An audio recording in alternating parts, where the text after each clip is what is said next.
So lately there's been so much chatter around and about the year of 2016. Like, it's something about that year that has all of us, and I mean all of us, in a chokehold. And seeing some of these videos and comments, I'm like, it's a little scary. It's a little scary because I'm realizing that nostalgia has more people stuck than trauma ever did. It's a little scary, and we're going to talk about it. But before we do, let me introduce myself.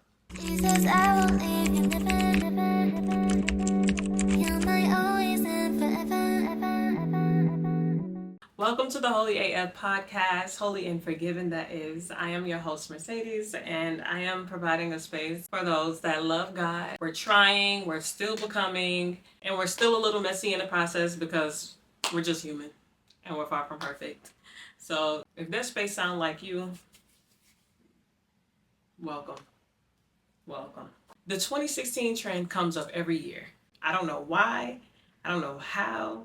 It just does. Like every year, I see like everybody doing throwback pictures of 2016. Like it's like that year literally has all of us in a chokehold, and I can relate.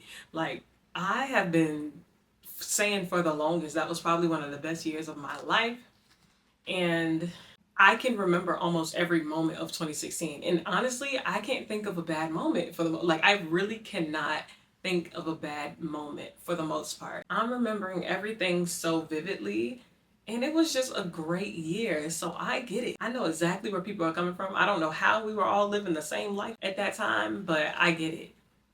But with that being the case, I've been like sitting here thinking about it. Like, why was that the year that we all look back at and be like, dang, that was the like, why is that the year? And I thought about it. I'm like, dang, okay, it's 2026.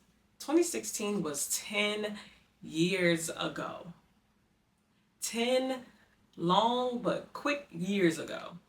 I finally realized why we constantly refer to it. And it's because life was so much easier back then. Life felt like just all fresh air, you know? 10 years ago, and I don't mind telling my age. 10 years ago, I was 18 years old. Okay?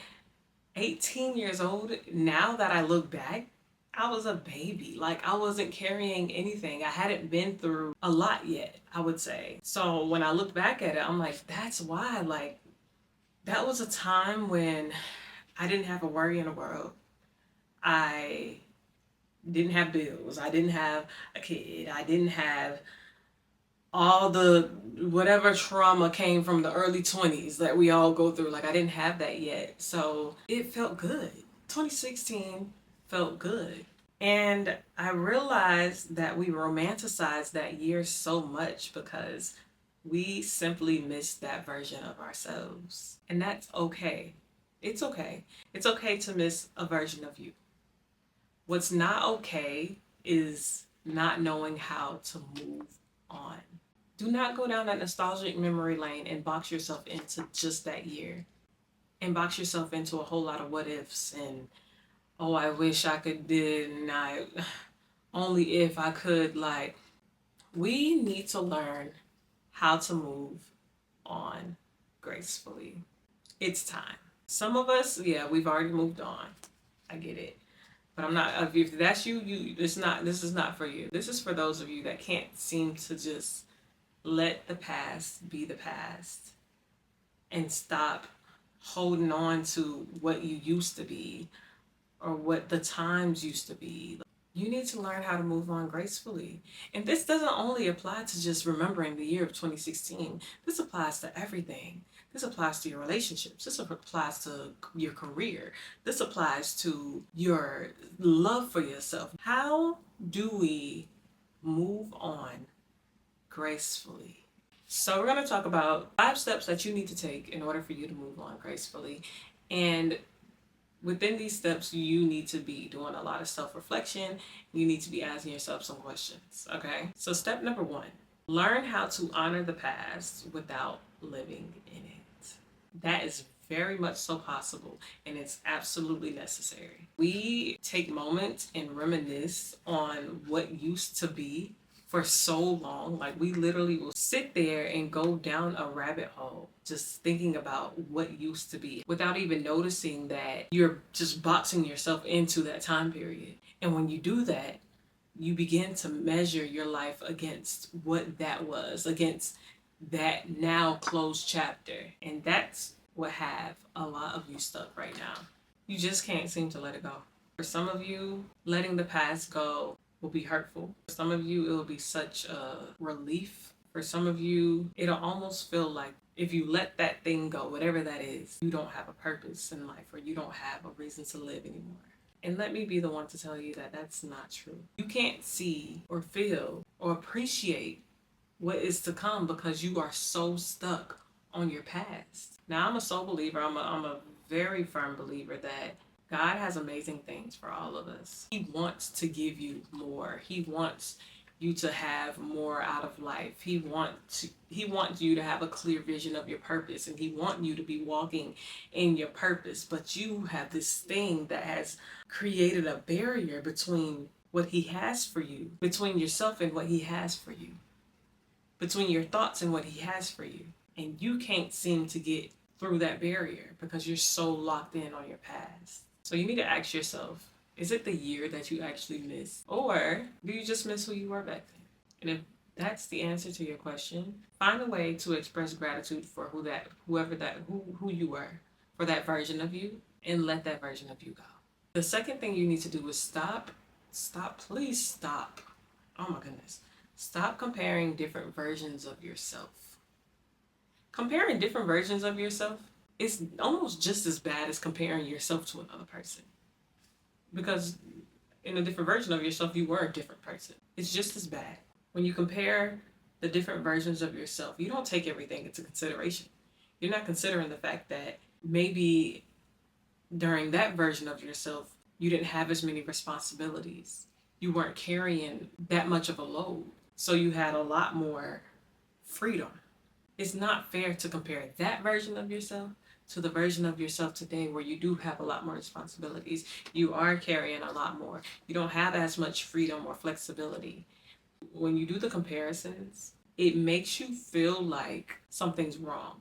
It makes you feel like you are not progressing, or you haven't progressed, or life has just suddenly gotten worse or bad. No. Life is just life. Like, it wouldn't be normal if you didn't have more responsibilities. I don't know, that's a good thing. If you didn't have more responsibilities than you did in the past from 10 years ago, it would be a bit, what you got going on? So let's be realistic, because you carried different things during different seasons. You dealt with different situations throughout different seasons. It really does put you in a mindset of like, I'm not doing enough. Or, oh my God, my life sucks now. The person you are now, you've been through some things. You're older, you're wiser, you carry more, you know more, you've seen so much more. And I don't think that's a bad thing. Ask yourself, what have I survived in the last 10 years? And when you think about that, when you think about everything that you've been through within the last 10 years, you would do more appreciating who you are today rather than comparing who you are today to who you were in the past. Step 3, it's time for you to redefine what better means. What does better mean for you? So better can mean so many different things. Do you want better peace? Do you want better boundaries? When we get to talk about them boundaries, honey, that's a whole topic in itself. I can't wait to have just a conversation about boundaries. My goodness. Whew, we be lacking those when we young, child. Do you want better boundaries? Do you want better discernment? Do you want a better relationship with God? Do you want better emotional health? Like, whatever that is, figure out what that is. And whatever it is, that is the area that you need to mature in. And you need to find a way to mature in that area. If you want a better relationship with God, open up your Bible more.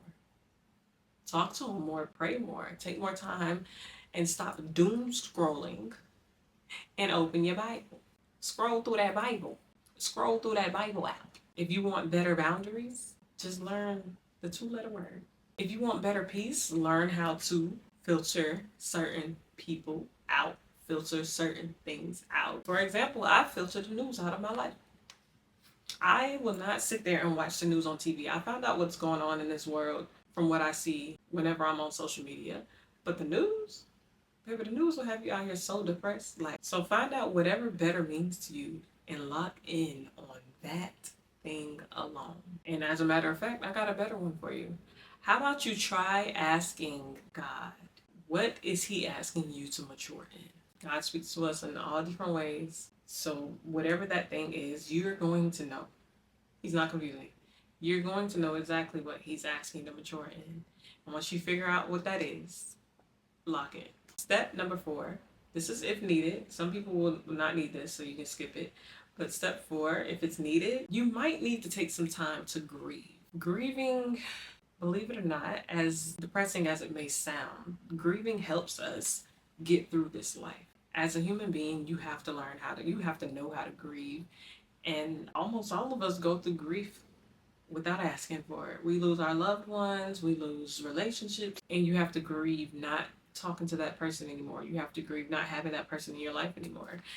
It's important for you to grieve who you used to be and understand that it's okay to grieve the old you. It's okay to grieve your old freedom. It's okay to grieve your old simple life and your old innocence. That's okay. Because sometimes it's not that we're stuck in the past. We're not stuck in 2016, some of us. Some of us just mourn who we were. That version of us, that version of ourselves from 2016. It's not the year itself. And it's important for you to realize that you can grieve that person and still grow beyond that person, meaning yourself. At this point, you need to ask yourself, what version of myself am I holding on to? And once you figure out what that is, you're going to know exactly what you need to do to move past that version of yourself. The last step to moving on gracefully in this life is what I would agree that this is the most important step. In this step, you need to partner with God for the next version of yourself. It's a simple ask. Ask God, who are you shaping me into? And who are you preparing me for? I think asking God, this is step 5, but honestly, it might need to be your first step. Because I feel like if we go to God, it will save us so much time and it will put us on a path that cannot be destructed. When we lean too much on ourselves, that's a problem. Us leaning too much on ourselves leads to a road of self-destruction. God does not anoint who you used to be. He anoints who you're becoming.